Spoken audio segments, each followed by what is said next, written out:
नमस्कार, मैं हूं आशुतोष और आप देख रहे हैं एमपी राउंडअप। मध्य प्रदेश में राज्यसभा चुनाव की सरगर्मी के बीच एक ऐसा कानूनी और राजनीतिक सवाल खड़ा हो गया है जिसने देश के चुनावी कानून के जानकारों को भी चर्चा में ला दिया है। कांग्रेस उम्मीदवार मीनाक्षी नटराजन का नामांकन रद्द हुआ। कांग्रेस चुनाव आयोग गई, सुप्रीम कोर्ट भी गई, लेकिन राहत कहीं नहीं मिली। सुप्रीम कोर्ट ने याचिका खारिज कर दी। अब सवाल यह उठ रहा है कि क्या चुनाव में रिटर्निंग ऑफिसर यानी आरओ की ताकत इतनी ज्यादा होती है कि उसके फैसले को देश का चुनाव आयोग भी नहीं बदल सकता? क्या देश की सबसे बड़ी अदालत भी चुनाव के बीच में दखल नहीं दे सकती? आज इस विशेष रिपोर्ट में हम आपको समझाएंगे चुनावी कानून का वो पेंच जिसने कांग्रेस की पूरी रणनीति को हिलाकर रख दिया। मामला मध्य प्रदेश की 3 राज्यसभा सीटों के लिए हो रहे चुनाव से जुड़ा है। कांग्रेस की दिग्गज नेता मीनाक्षी नटराजन ने उम्मीदवार के तौर पर अपना पर्चा दाखिल किया। उम्मीद थी कि मुकाबला दिलचस्प होगा, लेकिन स्क्रूटनी यानी नामांकन पत्रों की जांच के दौरान रिटर्निंग ऑफिसर ने मीनाक्षी नटराजन का नामांकन निरस्त कर दिया। इसके बाद मध्य प्रदेश से लेकर दिल्ली तक सियासी भूचाल आ गया। कांग्रेस ने इस फैसले को पूरी तरीके से गलत और राजनीतिक रूप से प्रेरित बताया। आनन फानन में कांग्रेस ने देश की सबसे बड़ी अदालत यानी सुप्रीम कोर्ट और केंद्रीय चुनाव आयोग दोनों का दरवाजा खटखटाया। कांग्रेस की दलील थी कि नामांकन बिना किसी पर्याप्त कानूनी आधार के सिर्फ राजनीतिक कारणों से रद्द किया गया है, लेकिन सुप्रीम कोर्ट से कांग्रेस को तगड़ा झटका लगा। सुप्रीम कोर्ट ने मीनाक्षी नटराजन की याचिका को सीधे सीधे खारिज कर दिया। अदालत ने साफ कहा कि एक बार जब चुनाव की प्रक्रिया शुरू हो जाती है तो अदालतें आमतौर पर इसमें हस्तक्षेप नहीं कर सकती। संविधान और चुनावी कानूनों के तहत चुनाव के दौरान न्यायिक दखल की सीमाएं बेहद स्पष्ट और तय है। सर्वोच्च अदालत ने साफ किया कि अगर किसी उम्मीदवार को चुनाव प्रक्रिया के दौरान कोई आपत्ति है तो उसका समाधान चुनाव के बीच में नहीं, बल्कि चुनाव संपन्न होने के बाद चुनाव याचिका यानी इलेक्शन पिटीशन के जरिए किया जा सकता है। अदालत और आयोग से झटका लगने के बाद अब कांग्रेस के तेवर रिटर्निंग ऑफिसर को लेकर बेहद तीखे हो गए हैं। कांग्रेस ने खुलेआम रिटर्निंग ऑफिसर की पृष्ठभूमि पर सवाल खड़ा किया है।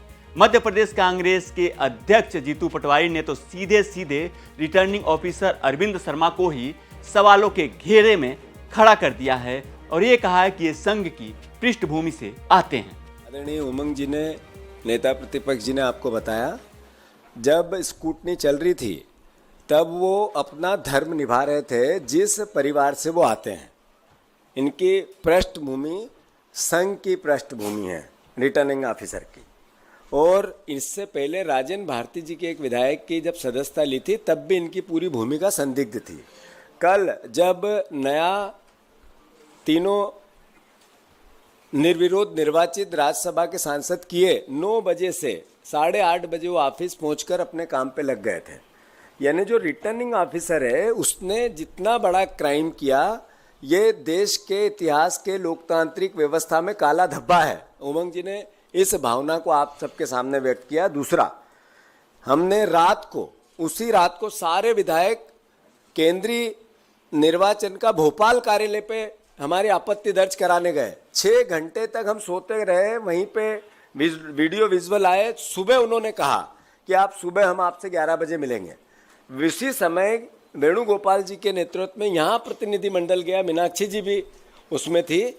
वहाँ भी जो आवेदन, जो हमने तथ्य रखे, उस पर कोई किसी प्रकार का वापस रिपीट हमें कोई संज्ञान नहीं लिया गया, न हमें कोई निर्देश दिया गया, न कोई किसी प्रकार की कार्रवाई की।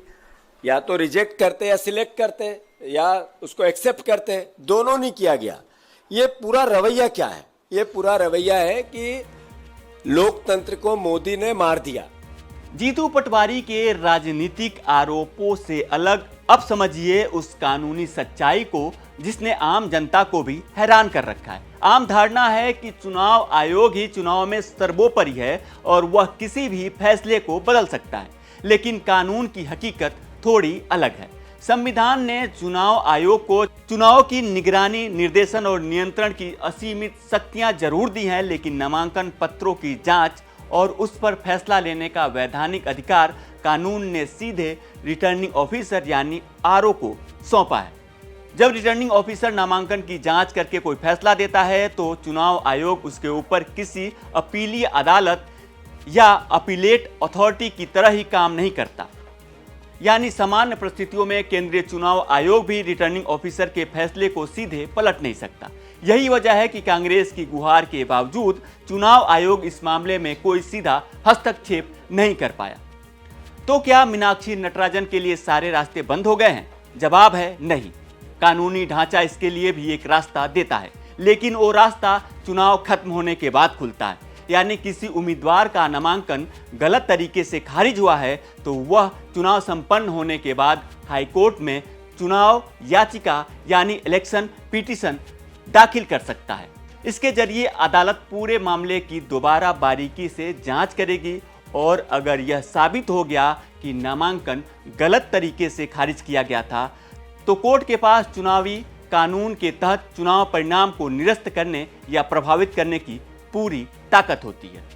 यानी साफ है कि चुनाव की शुचिता और उसकी गति को बनाए रखने के लिए कानून ने रिटर्निंग ऑफिसर को जो ताकत दी है उसे चुनाव के बीच में ही चुनौती देना लगभग असंभव है। यही कारण है कि कांग्रेस के तमाम प्रयासों के बावजूद मीनाक्षी नटराजन का नामांकन रद्द ही रहा।